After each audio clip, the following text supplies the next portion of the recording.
Hello, race fans. Welcome to episode number 21 of the Turn 5 Racing Podcast. I'm your host, Steve Ovens, sitting alongside Clint Miller here in the Casa de Porkchop studios. Clint, how we doing? Good evening, everybody. How we doing tonight? We are rocking as always. Kind of doing a little bit of a freestyling show tonight. B-Rad is out of studio again tonight. We hope to have him back next week. And before we go any further, thank you to our show sponsors, Creekside Entertainment, Penyan Electronics, and our good buddies over there at Race Chaser Online and Speed 77 Radio, helping us keep this show on the air every single week. And without them, the awesomeness would not happen.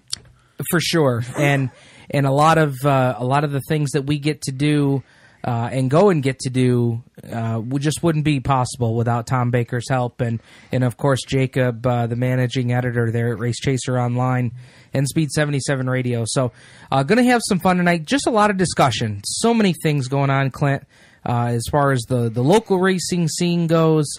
Obviously, we're going to talk about Bristol because, man, we love Bristol. It's Bristol's Bristol. Bristol's Bristol. And you know...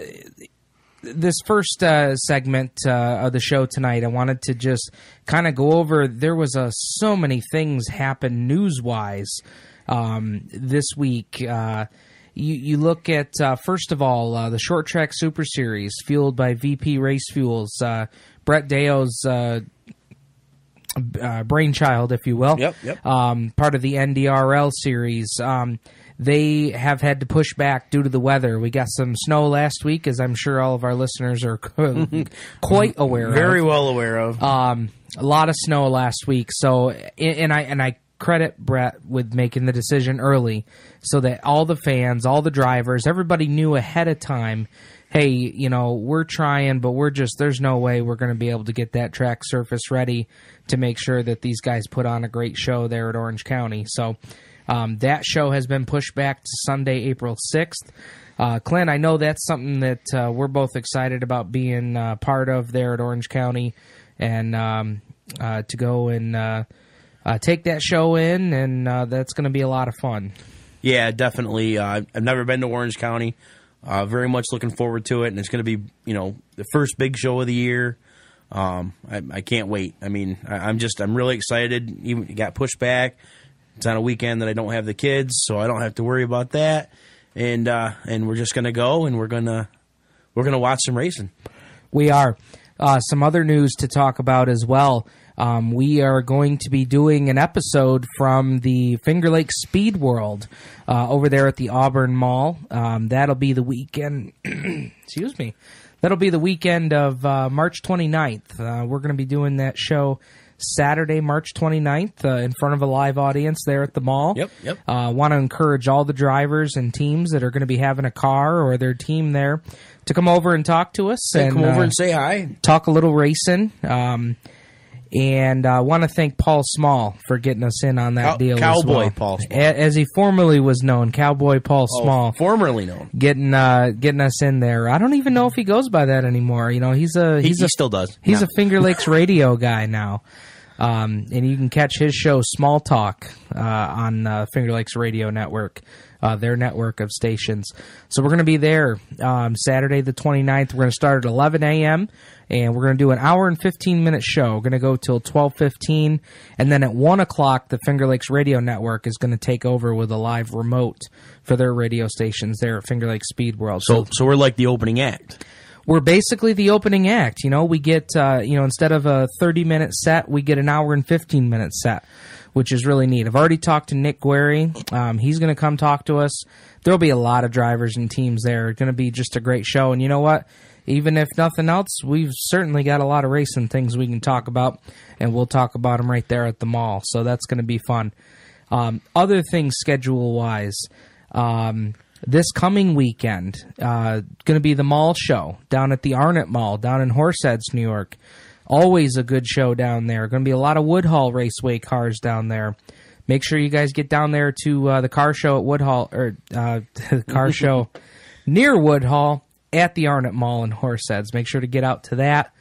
Some Creekside Entertainment race parties coming up. We just signed this past week Mark Minutlo, Mr. Smooth, who's a Turn 5 graduate.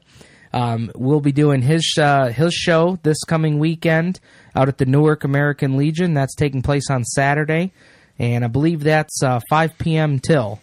So going to be a good time there with Mr. Smooth and his team. The following week, we've got Brady Foltz at the Dundee American Legion. Yep.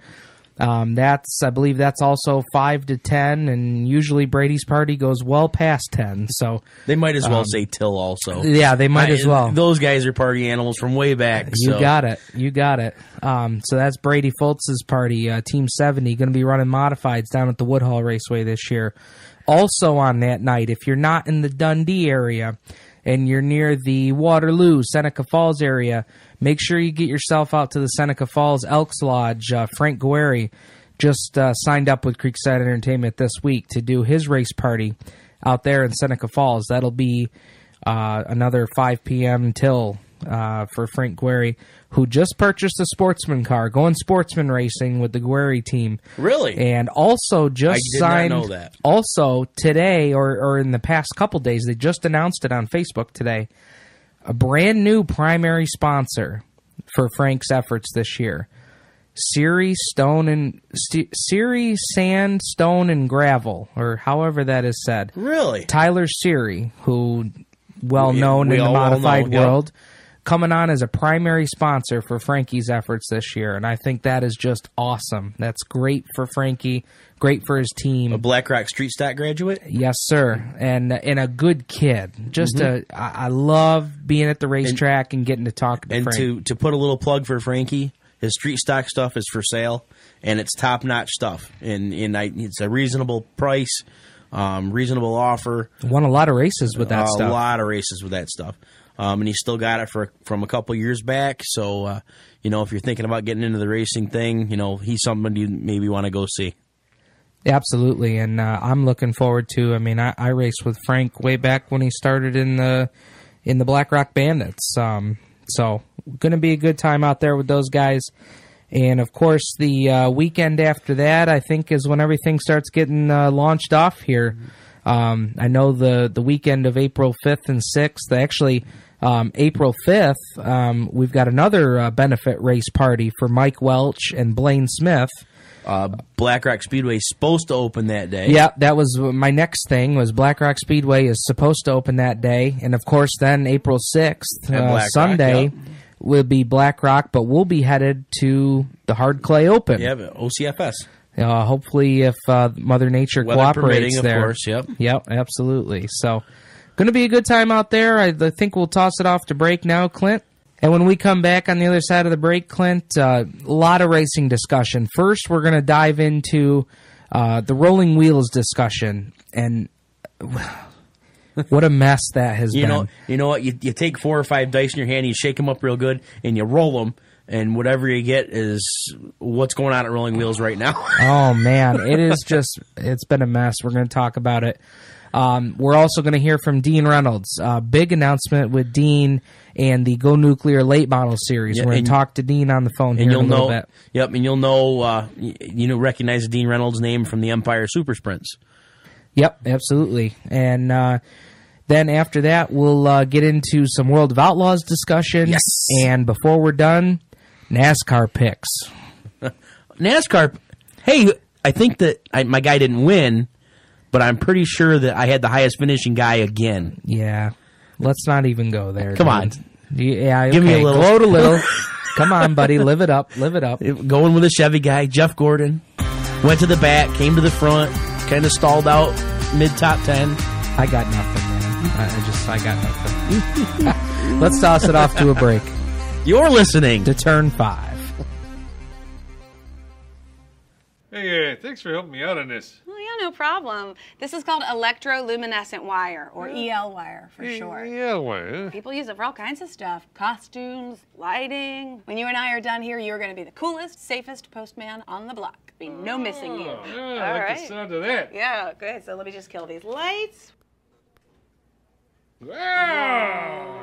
Now that's pretty snazzy, I'd say. Hey, puppy! Is that your dog? Looks like a schnauzer. Yeah, it's a little-known fact that the first attack animal was the parakeet.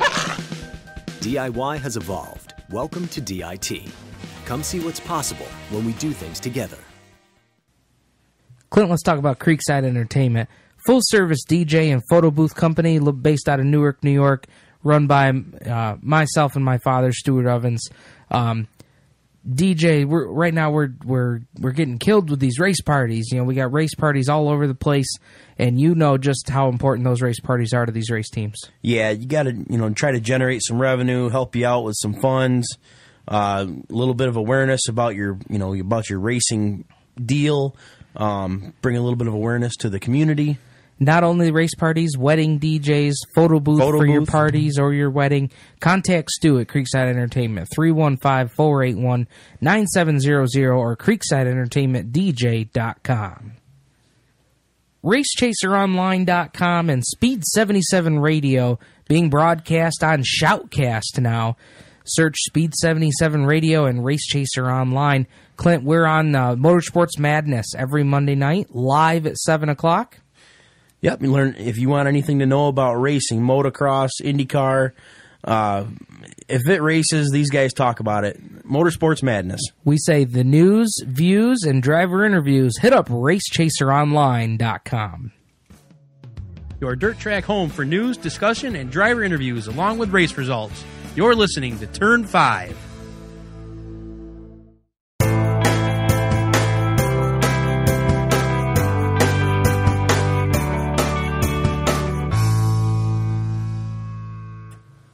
Welcome back, race fans, to the Turn 5 Racing Podcast, brought to you weekly by Creekside Entertainment, Race Chaser Online, Speed 77 Radio, and Penn Yan Electronics down on Main Street in beautiful downtown Penn Yan. Clint, let's hit up our first topic tonight.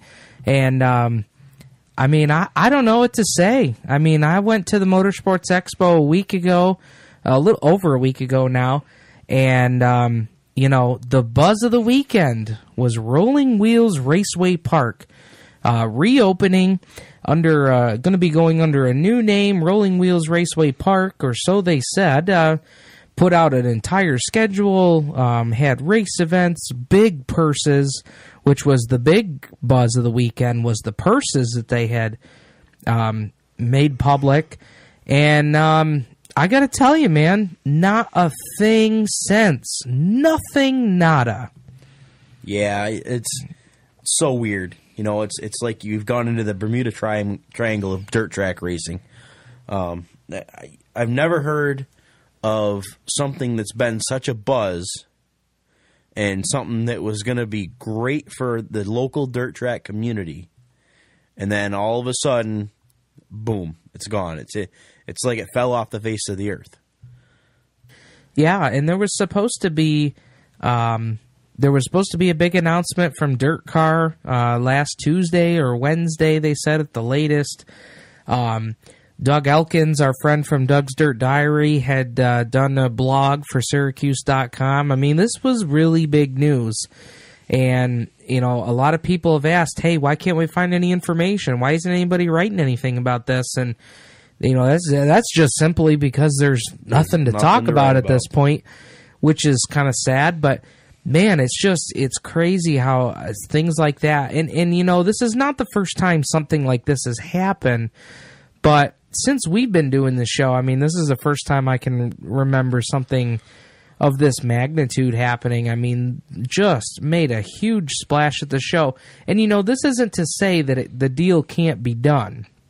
I mean, the deal could still come through, but, man, I got to tell you, after all the publicity at the Gator Expo show, and then hearing nothing going on a week now from when we were supposed to get the press release, even if the transaction goes through, I mean, I would gotta think that anybody who was thinking about running the wheels and all these big money shows is probably going to be second-guessing themselves because, yeah, they might get the first show in, but this really leads drivers to think there's a lot of uncertainty with this possible reopening. Yeah, for sure. I don't know. It's like you said, whether they go and the track runs for a month, what do you do? These these guys got all excited when they heard that Rolling Wheels was going to open back up, and now you don't know. I mean, you just, I mean, that's about all you can say, is you don't flat know what's going on. Yeah, and we were able to get an interview with the gentleman who had introduced himself as the new owner of Rolling Wheels Raceway Park. I'm choosing not to air it at this point because, at the time when he spoke to this gentleman, he didn't really give a lot of information that people really haven't heard, but, we were kind of waiting for that dirt car announcement to come out, and being that it hasn't come out, we're just going to keep it under wraps at this point because we really don't know what's going on. The rumor mill, as you can imagine, is running rampant at this point. And I'm telling you, rumors from, nobody showing up for the final transaction to all the way to Glenn Donnelly was a part of the deal. And that's when that's when that the rumor mill has really run rampant, when Glenn's name starts coming back up. When we know that Glenn and his investor group is working on Central New York Raceway Park. And boy, if that comes through, that will really be a big deal for their area. So we'll see what happens there. But man, this has just been, I said on our Facebook page, the Rolling Wheels mystery. And that just seems to be what it is at this point. It's just a mystery. After all of the buzz, all of the PR from the Expo show, and now we're sitting here saying, boy, it really must have been too good to be true, because we just haven't heard. And the thing is we want to know that we're hoping that it goes through, because, boy, it was, like I said, a lot of buzz. But, boy, now, man, I don't know. And it was the cover story of Area Auto Racing News last week, and I'm dumbfounded, man. You look at that schedule that they handed out, and boy, would it be good to be able to go back to Rolling Wheels on Sunday nights again, even if it was every other Sunday. And man, we got nothing. No, yeah, and that's so frustrating when there's something big like that, something that everybody wants to hear, and it, like I said before, it just kind of disappears off the face of the earth. And I don't know. It kind of leaves you at a loss for words. It's tough. Yeah, and let's go into our next topic of the night and talk some World of Outlaws sprint cars.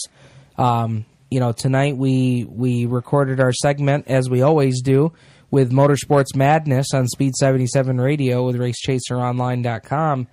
And, boy, what a weekend for the World of Outlaws sprint cars. A couple of things that we talked about last week with Jacob and Tom Baker was the fact that, hey, where on earth is the series champion from last year? Daryn Pittman has been nowhere to be found. Did a little disappearing act of his own. Yeah, and we said, boy, wouldn't it be something if he could go out to Tulare at the Thunderbolt Speedway and get back on track, get himself a win, or even a couple good runs to say, hey, there's our champ. Now we know he's got it rolling again. And boy, he comes out and in another story, a story within a story. There's a lot of stories from this weekend. There was a ton of stories from this weekend, but one in particular, Turn 5 graduate Logan Schuchart, on Friday night number 1 out there in Tulare, leads laps 1 through 22, and you're thinking, wow, okay, here's a team that we were saying, boy, we hope they can make it through the whole tour. They want to do all 90-some-odd races with the Outlaws, and even back to last week, hearing about them having to take parts off of Jacob Allen's car, which is the teammate, just to be able to field Logan's car, and boy, they come out and get 2 strong top 8 finishes on the weekend. And let's go to night 1. Leads the first 22 laps before surrendering it to Pittman, Schatz, and the rest of the top guys there that come up through. But good run for Logan and a great win for Daryn. Yeah, like you said, where's Daryn Pittman? That was the big topic in the world of Outlaws. He comes out in a track that he admittedly doesn't like. Comes out, they chased Logan Schuchart around for 22 laps. I mean, even Donnie Schatz said, the future for the Outlaws is bright. I did everything I could. He didn't do anything. He made no mistakes. His car tightened up 20 some laps into the race. He had trouble getting it turning through one of the turns. So he started to fade back instead of driving it too hard, and he saved his equipment a little bit. Was able to bring home a great top 10 finish. And Saldana had a couple good runs with a broken arm. What amazing. A run for that guy. Holy mackerel. Saldana with the injury and all coming out and getting a top 5 run. Yeah, that's just, that's awesome. It's a feel-good story. I don't know as it's an underfunded team, but I don't think it's the resources that he had at KKR. I think that'd be really difficult to say. But they definitely got it rolling. The car is fast, regardless of but I think Joey Saldana brings a lot to it. Yeah, and the other thing from the weekend, moving over to night 2, is Rico Abreu in the Abreu Vineyards 24. What a run for him. I mean, he's been on a tear. He's got a couple of ASCS National Tour wins. Now he gets his first career World of Outlaws win on Saturday night. And it wasn't a Rico started on the pole and led the whole thing and nobody challenged him. I mean, he had to fight for it. Terry McCarl had a rocket ship. Did finish 5th in his heat, but had set quick time, put himself into the dash, wins the dash, starts on the pole, and then, Terry had a strong car, but man, here comes Rico. Yeah. He was fast throughout the night. But when you're going against guys like McCarl, Saldana, you're just not gonna drive up through there. He had to work for it. Now once he got the lead, he took right off. But and Saldana, we didn't talk about this for Race Chaser, but he actually spun, missing an accident late in the race, so he had to go to the back with like 5 or 6 laps to go. That's right. Yep. And he was up there. Yeah, and he was spun running second. Late. Yep. Yeah, which is too bad. But we came to a stop. I guess World of Outlaw rules is if you spin them in and miss an accident and keep going, you get your spot back. But because if it stalls. But because it stalled, he had to go to the back, which is unfortunate for him. He had a great run going, but that opened the door for Logan Schuchart. Logan Schuchart. Exactly. And Logan comes back through, and you got to believe that he took a lot of things he learned on Friday night when he, did the cinder block drop from the roof from leading the first 22 laps and finishing 8th. And I'm not saying, he finished last in Friday night's race, but, I got to tell you, I got to think that there was a lot to be learned when the best the World of Outlaws has to offer is making those passes on you late in the race when those guys have saved their stuff and making those moves to end up winning the race. And boy, he come back strong on Saturday night. Yeah, and it wasn't like he started second and finished second. I mean, yeah, he started 6th. He passed Sammy Swindell.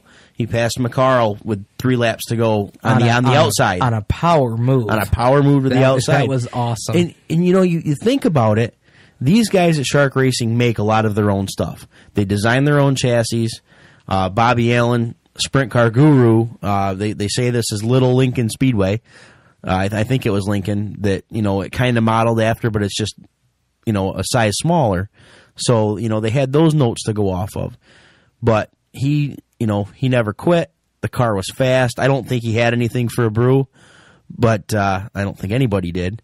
But those are top-notch guys that he's beaten, and he took home almost $7,000 for the weekend. But it just goes to show you that, I think these guys are for real, and I think that they're gonna be okay. Yeah, I think so. I mean, we've talked in the past that if these guys can get through the Western swing without tearing up a lot of equipment and, bringing it back to the Midwest and the East Coast and the Canada swing with cars that aren't destroyed and motors held trying to hold them together. Yeah, obviously ran well this weekend, Yeah. So those guys are going to be headed out next weekend to the dirt track at Stockton. Again, another bull ring type track. The Mini Gold Cup, I think, is Saturday or Sunday. Yeah, they'll be. I think that is right, because then we get into April, and hey. No, the Mini Gold Cup's the 29th. 29th, okay. Oh, right, because this week is the 22nd. The following weekend is the Mini Gold. You got that right. Yep. Now getting back, I want to touch on night 2 for a second. The B main in night 2 at Tulare. Daryn Pittman, Steve Kinzer, Tim Kading. Yeah. It was an all-star race out of the B main. I remember you posting that on Saturday night, and it's like, yeah, you're totally right. Yeah, there was Unreal. 3 or 4. Paul McMahon, I think, McMahon was in the B main. There was like 4 cars that were 5 cars that were in the B main that I think are the top 11 or 12 in points.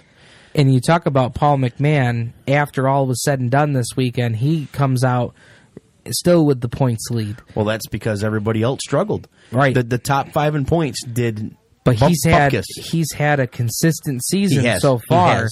And boy, it's great to see him having that success and coming out with the points lead after this weekend. I mean, certainly everything can change on any given weekend. And we still haven't hit the stride of the regular schedule. But man, I mean, for what we're getting so far, as far as storylines, good racing, parity. I mean, we're getting it right now with the World of Outlaws sprint cars, and hats off to him. Is Donnie Schatz still going to get his 20 wins? Maybe. But right now, you can go in and you can pick a name out of a hat and have as good a chance as these guys have. It just boils down to qualifying. A lot of it's where you start, because all these cars are so good. It takes a really special car to pass people. Brad Sweet, night 2, I think he passed 12 or 13 cars to finish 5th. Sammy Swindell hasn't had a good year. He finished 4th. So it just goes to show you that the cream is still out there, and they're going to find their way to victory lane eventually, too. You talk about Brad Sweet. If you want to talk about a guy who's got a shot at giving the Donnie Schatz and the Daryn Pittmans of the world, I'm telling you, Brad Sweet could be the guy that you look for to challenge those guys for a championship. I put Paul McMahon up there as well. Rico is not going to run the whole Outlaws schedule, so you can't really consider him for tour points, but I got to tell you, the Paul McMahons and the Brad Sweets of the world, those guys are really going to, in my opinion, give Donnie and Daryn Pittman a run for their money. And if they can continue this consistency that they've been showing, they're going to be there at the end. They really will. And, oh, by the way, 20-time World of Outlaw champion Steve Kinzer? Yeah, that guy? That guy, still top 5 in points at this point. It's anybody's game. It really, at this point, is anybody's game. And yeah, there's only 85 races left. But whoever gets on a hot streak now could be different from the guy that gets on a hot streak in the summer, who could be a different guy that gets on a hot streak to close out the season. Boy, it's going to be fun to follow, and it's so awesome to have race results to talk about on the show, and especially when it's the World of Outlaw STP sprint cars. You just can't beat it. Yeah, absolutely.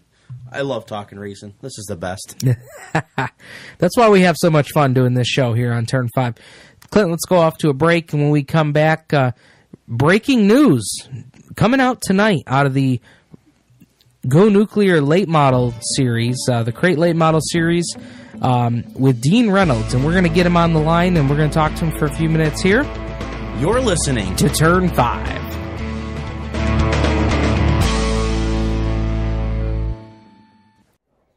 So, what can I help you with today? Oh, my cell phone. I can't get it to play any music. Look, nothing. Okay. Well, it's easy to fix that. Yeah? You can actually use this phone to do A lot of things. You can use it as a webcam. Check it out. Whoa, yeah. Handsome guy. You can use it as a remote control. Oh, a cooking show. Nice. Okay. Yeah. And you can even use it to play music the way it should be played. On a Bluetooth speaker.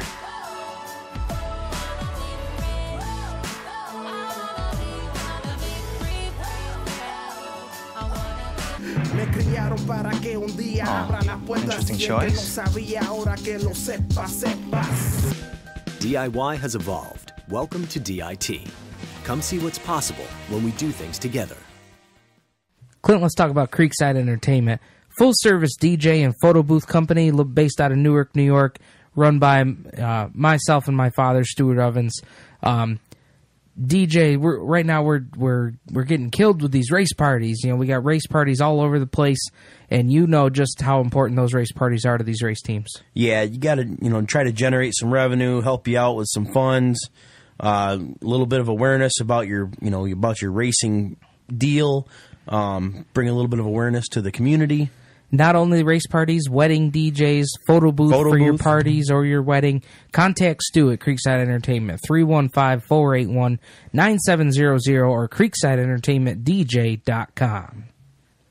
RaceChaserOnline.com and Speed 77 Radio being broadcast on Shoutcast now. Search Speed 77 Radio and Race Chaser Online. Clint, we're on Motorsports Madness every Monday night, live at 7 o'clock. Yep, you learn if you want anything to know about racing, motocross, IndyCar. If it races, these guys talk about it. Motorsports Madness. We say the news, views, and driver interviews. Hit up RaceChaserOnline.com. Your dirt track home for news, discussion, and driver interviews along with race results. You're listening to Turn 5.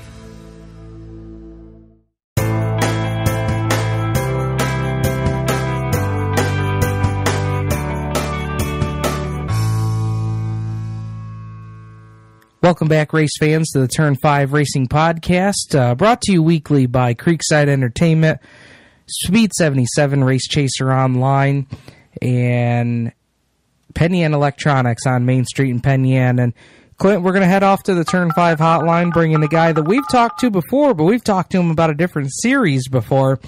And as I understand, when we answered the phone tonight, we've solved the mystery about rolling wheels. So, sir, new owner, please identify yourself. Yes, Dean Reynolds has bought rolling wheels, so I just want to calm the critics and let everyone know it's all set. That's good stuff, Dean. On your announcement tonight, I know that we're just before we went on tonight. We're reading news on social media with the Go Nuclear Late Model Series that is going to have you be a part of their team this year. Yeah, I talked to Shane Tenase, who runs the Go Nuclear Late Model Series a while back, about maybe possibly joining and helping him out during the events, because I do like the series. I like what he does, and it's a great group of cars and drivers. And, we sat down, and, I told him I would possibly like to become your race director. We came to an agreement. I can hit every show but about 2 of them, so we don't really have a lot of conflictions with my duties with ESS, which do come first. But I'm really looking forward to it. So we're going to be the race director this year. I was going to ask you how you even were even going to juggle any of that together, being how you're so involved in ESS. Well, we're going to start out really slow because his opener is also our second race at Mohawk. So I guess I'm going to dive right in and wear 2 hats in one day and run all over the darn place like jolly heck and see how this works. But it's going to be a lot of fun. Most of the races don't conflict with ours, and I just want to do some more racing, and I love the late models that Go Nuclear, and it's going to be fun, I think. Now, Dean, one question I wanted to ask you was, in your time with the Empire Super Sprints, have you ever had the opportunity to fill in as the race director or be the race director? Well, Chuck Miller runs the show during the night. He's always done that, and that's been his forte. I have done the one-way radio, for many years until last year. John Tiff came aboard. We hired him to do the one-way, and I actually went down on the racetrack. So really, doing the race director would be, second nature, because, when you run the one-way, you kind of become the race director. And actually, a lot of the tracks, you go to the staff and say, we're going to go through the one-way before we even do anything on the regular radio, because most of the starters and officials are hooked into the one-way anyways, and you want to get the information out to the drivers first for safety. So it should work out very well. Absolutely. And, the growth of the Go Nuclear late model series in the last couple of years has really been something to kind of keep your eye on. And as we go along, it seems like more and more guys are jumping on board with the Crate late model program, and they're really building up a nice series for those guys. Yeah, they're getting a great following, and a lot of the guys that run the late models I've known, throughout the years with sportsman cars and such, and they really are growing. The Crate late model is found a niche here in the Northeast, and it's starting to catch on with the Tour, and where I think the Tour has actually caught on a little bit better than the weekly tracks. And I think it's because, Shane does a great job of putting together good purses and sponsorship, and he's got a good point fund, and, and he only runs, 10, 11 shows a year. That's all he wants to do, so he doesn't, spread himself too thin, and I think it works out perfect. And one other thing that I've had the opportunity to work on with the Go Nuclear late model series is at least what they've done the past couple of years, with some pretty prominent TV time as well. Shane has a great TV package at Time Warner, and he spends a lot of time and a lot of money with that. And I think that's one of the main reasons why this series continues to grow, because he has he calls it the Atomic Power Hour, and it's some great telecasts. And I'll tell you what, it brings in sponsors for the cars. You see the cars with some good names on the quarter panels, and I think a lot of it's because of the TV. I mean, you remember the heyday of Glenn Donnelly, when he had This Week on Dirt, and he was doing the Sunday night series of Weedsport, and if you remember, all the big block cars that's where they had the main sponsor. Billy Decker had Wheels, and you had Pepsi on Brett Hearn's car, and Budweiser, and Bob McCready had Kinney, and it was all because of the TV. Absolutely, and those were... Boy, Clint, do we miss the days of This Week on Dirt? And yes, we do. That Sunday series that was on Empire, that was some really good stuff. Dean, we know you're really excited about this announcement, and we wanted to bring you on the show to talk about it. I'd be remiss if we let you go tonight without talking to us about some of the developments. You guys had an awesome booth for the Empire Super Sprints up at the Motorsports Expo show, and I'd be remiss if we didn't get a chance to catch up a little bit with the SS. Yeah, we had an awesome time at the show. We had 6 cars in our booth, and then we had 3 more cars around where we had Doug Emery's car and Brett Dale's booth, and we had Jason Barney's car and the Utica-Rome booth, which is showcasing the Cole Cup, and we had Sammy Reeks' car in the Canandaigua Motorsports Park booth. And, our schedule we got an awesome schedule. We're very happy with it. We might even be adding another show here in a week or so. That's going to fit within the travel plans. But, as we mentioned earlier, we added races, but we decreased the travel, and that's been a key. And a lot of teams are looking forward to that. And, of course, Speed Week is back. And then, the Asphalt Show we got back. And, Cole Cup and Canadian Sprint Car Nationals. And, we added Bradford this year. We're going to New Egypt this year for Brett Dale's show. And got a lot of exciting stuff. And, and it all starts with Lucas Oil coming back as well, and all our main sponsors. And we even gained some more. We got a couple more announcements to make. We're already paying out more than we're going to last year. We're way ahead of the game, and we're not done yet. I got to tell you, Dean, it's a great time to be a sprint car fan here in the Northeast, and the Empire Super Sprints are a very, very big part of that. Thank you for your time tonight, and we'll catch up with you again soon for the opener. All right, Steve, I appreciate it, and thanks for having me on real quick. It's always a pleasure. All right, guys, that's Dean Reynolds from the Empire Super Sprints, and now the race director for the Go Nuclear Late Model Series. We'll toss off to a break, and when we come back, we'll wrap up the show with our NASCAR breakdown and picks. You're listening to Turn 5. So the cool thing about this band is that it really helps you stay in shape. You sure this is a good time? Or... Yeah, sure. Please continue. Okay. It actually tracks your steps, your distance, even how many calories you burn. Yeah. You guys good? Yeah, Okay. And if you sync it to your tablet, you can actually track your data, customize your workouts, and create new goals. Actually, now's not a good time. Okay, yeah. DIY has evolved. Welcome to DIT. Come see what's possible when we do things together. Clint, let's talk about Creekside Entertainment. Full-service DJ and photo booth company based out of Newark, New York, run by myself and my father, Stuart Ovens. DJ, right now we're getting killed with these race parties. You know, we got race parties all over the place, and you know just how important those race parties are to these race teams. Yeah, you got to try to generate some revenue, help you out with some funds, a little bit of awareness about your racing deal, bring a little bit of awareness to the community. Not only race parties, wedding DJs, photo booth for your parties or your wedding. Contact Stu at Creekside Entertainment, 315-481-9700 or creeksideentertainmentdj.com. RaceChaserOnline.com and Speed 77 Radio being broadcast on Shoutcast now. Search Speed 77 Radio and Race Chaser Online. Clint, we're on Motorsports Madness every Monday night, live at 7 o'clock. Yep, you learn if you want anything to know about racing, motocross, IndyCar.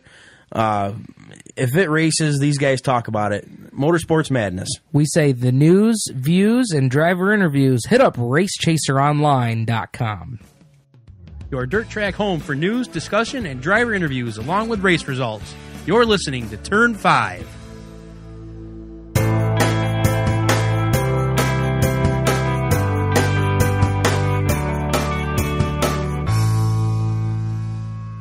Welcome back, race fans, to the Turn 5 Racing Podcast, brought to you weekly by Pittman Electronics, Creekside Entertainment, and RaceChaserOnline.com and Speed 77 Radio.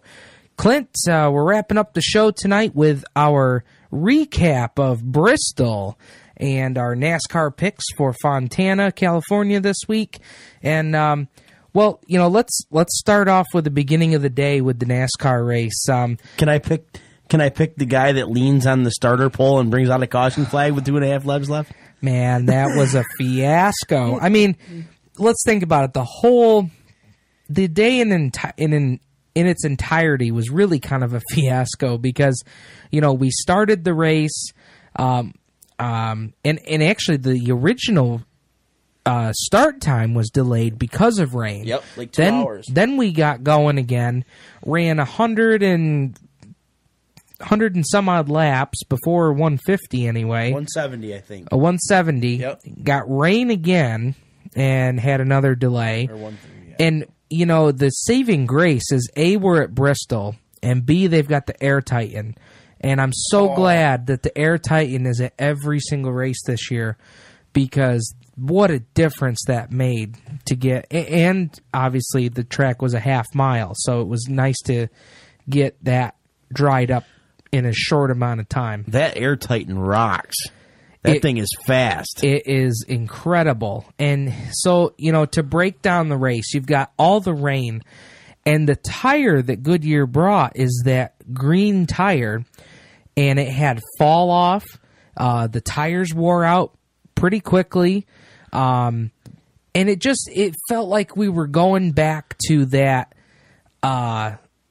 the days of the Twisted Sister car, where there was fall off at every racetrack with the tires. And it took driver. Yeah. The tires, in my opinion, the tires that they've had, they don't fall off, and it's mainly car. I mean, yeah, driver does play into it, don't get me wrong, but when the tires fall off and the cars get loose and they get tight and it takes a driver to get around the racetrack, that's what I like to see. And man, was Bristol fun. It was, and I'm going to tell you, that was probably the best Bristol race that we've seen in a while. These guys were, and you go back to the tires. The tires were part of it. These guys were getting after it. I remember posting last night, every race at Bristol should be under the lights. And you know, it wasn't so much that it was under the lights. The racing was absolutely superb. It was fantastic. And you know, I took some notes from the race last night, you know, just to kind of some talking points for us. What did we close the show on with last week? What happened to the Ford camp? Yeah, well, yeah. We got what happened to Roush Racing? Yeah, well, we got an answer last night, and you know, Ford took 1, 2, 3, and 5 out of the top 5. Right. Whoa. Right, and none of them were the Penske cars that have been so dominant the first 4 or 5 races. I mean, Ricky Stenhouse with second, Carl Edwards getting the win, obviously. Ricky was up there. One guy that we talked about that, you know, wasn't up in the top 5 but still came home 12th was Greg Biffle. But, again, that's better than what they've been running. Yep. So, you know. 2 Richard Petty cars in 3rd and 5th. Are you kidding? Yeah, when was the last time we could say that about RPM? Yeah, it's been a while. So that was great to see. You know, some other things. A lot of people have been posting about the attendance. You know, that was rough to look at. But, you know, I listened to the Perspective all day on satellite radio. And something that Chocolate Myers said today that really struck me was the next time the weather is really bad for a racetrack, for a race weekend for NASCAR, let's not get on the radio and talk about how terrible the weather is going to be on Sunday.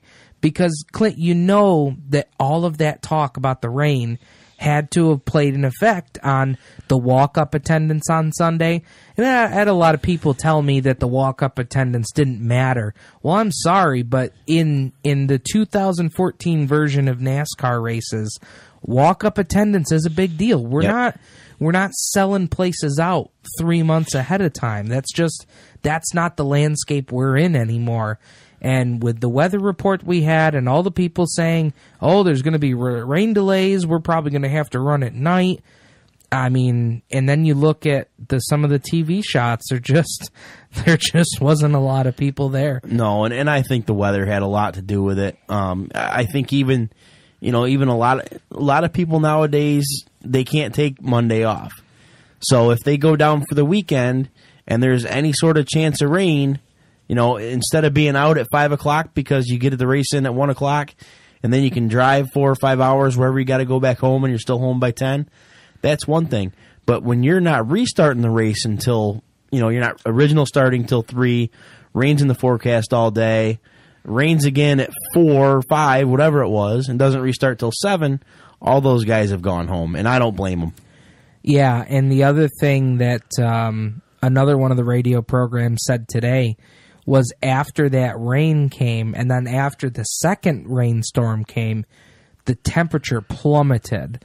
So, you know, I can almost guarantee that there was a lot of people who may have stuck it out after that first rainstorm, but after the second one came through and the temperatures dipped off, I mean, we've been to races before. We go to races in October and November, and boy, sometimes, and even April. I remember going with Keegan to Canandaigua last year for the opener. I remember we had to go out in and sit in our car during intermission. I did the same thing when it opened up with the 305s and the Crate Sportsman the night before you guys went, I think. And the track actually iced over a little bit because it was so cold. That's right. You're right. And you know, when that happens, yeah, it was great to be out at a race and get the season kicked off, but it's no fun. When it's so cold like that, it's not any fun. So, and I was dodging sprint car parts, and it was just crazy. You know? Yeah, you were. That was crazy. That was a crazy night. So, you know, I'm not going to harp on the fans and the stands, and you know, I'm just not going to go there because that was a rough deal. You know. You know, we were going to do buy or sell tonight, but I think I'm going to call an audible and wave it off. Okay. But one question I had, and it really isn't a buy or sell, it's one or the other. Who had a worse night last night? Timmy Hill or Danica Patrick? You know, if I had to say one thing, I would say it was a combination of Timmy Hill and his spotter. Yeah. Because it happened quickly. It did happen quickly, but probably when the guy was spinning, their motor was blown. I can't even remember what led up to it now. But Timmy Hill was probably coming out of the turn. He had a whole straightaway, you know, that the spotter could have been saying, you know, slow down, wreck ahead of you, wreck in turn one, whatever. Yeah. And you know what the heck? Let's just run into the back of Kansas just for the hell of it. What the hell's going on? I always go back to something that my father always taught me racing the race car and even the go-karts was don't race off the end of your hood. Yeah, oh, absolutely. Always race ahead of you. And that was something that always stuck with me. And we have more videos downstairs of me juking and jiving trying to get away from accidents when we were running the Bandit car. Yeah. I mean, and it's just, that's something that always stuck with me. And it just seems like if we were racing out of the hood of your car, you know, farther out ahead than just the hood of your car, you know, maybe he could have done a little something more. When we were talking last night, you know, a bunch of us made a bunch of Facebook posts about Timmy Hill, and you know, according to Darryl Waltrip, he's a really good kid, and this and that. I got two things to say. One, I think Jared Hill hit it right on the money in our discussion that maybe these guys rely on their spotters too much, and so you don't necessarily, not that you don't pay attention around you, but you always have that guy in your ear basically telling you what's going on. And, you know, and if he's snoozing for just a little bit, as John Flock said, he was probably sleeping. But, you know, it only takes 2 seconds at Bristol to be caught up in something big. And the other thing is, for my opinion, is that in order to run a cup race, you have had to do something in the Busch Series. I mean, I don't like that. I don't like these guys that just because they have a little bit of money or a little bit of something that they can just get a cup ride.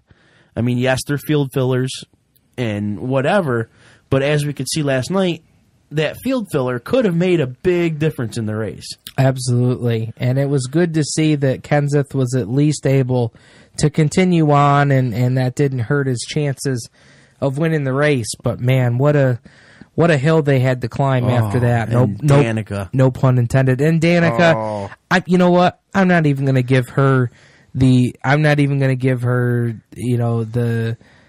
airtime. I mean, I'm sorry. And you know what? I took a lot of heat on this today, but I'm sorry. I don't care. When you hit a car on pit road, that's on you. I'm sorry. Pit road was not wet at that point in time. That's on you. You hit a car on pit road where these guys are jumping over the wall, changing tires, fuel in the car. That's on you. Yeah. And all these people that are backing her up and saying, oh, you know, everybody harps on Danica. Well, I'm sorry. You hit a car on pit road.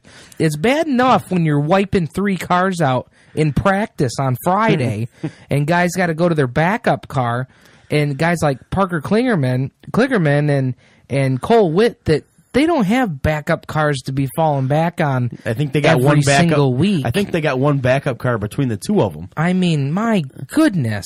When you hit a car on pit road, I'm sorry, but that's on you. You know, the only thing that I'm going to say about that, the only airtime that I'm going to give Danica is I think that she was still thinking about talking to Steve Burns about getting Ricky Stenhouse an interview and saying, hey, there you go, babe, on national TV. Yeah. Come on. Yeah. Come on, man. Get that stuff. Why are they even talking to her? Other than ratings. She's a cash cow. Why are they even talking to her? Cash cow.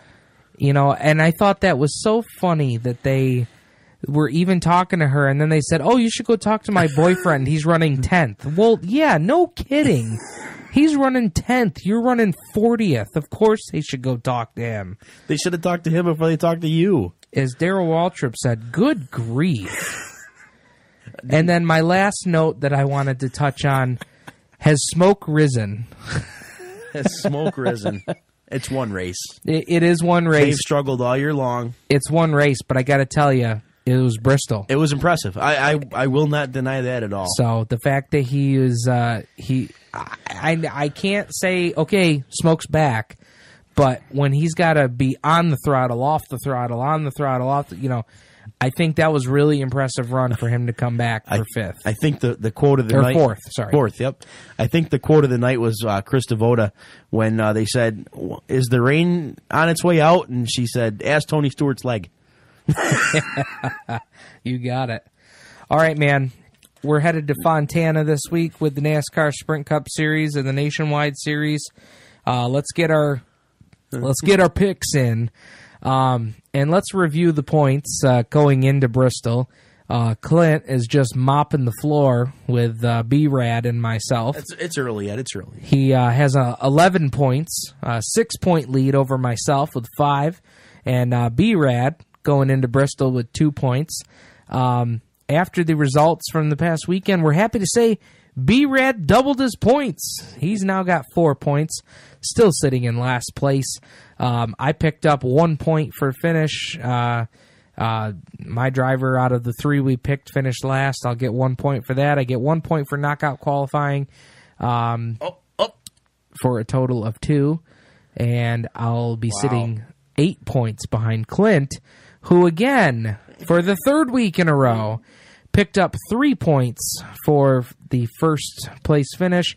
Fortunately, we were able to keep him out of the 3-point win bonus. Out of the victory lane. But he still got a point for knockout qualifying, so he gets a total of 4. That puts him at 15. So the point standings as they sit now, 15 for Clint, 7 for Steven, and 4 for B-Rad. Off to Fontana. I get first pick, and I told Clint before we started this segment that there's a guy I want to take.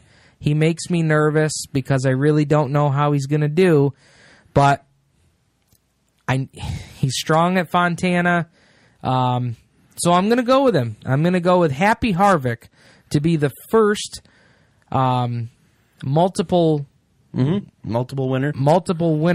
of the 2014 season. He'll get a win at Fontana. Next up will be B-Rad with his pick for the week.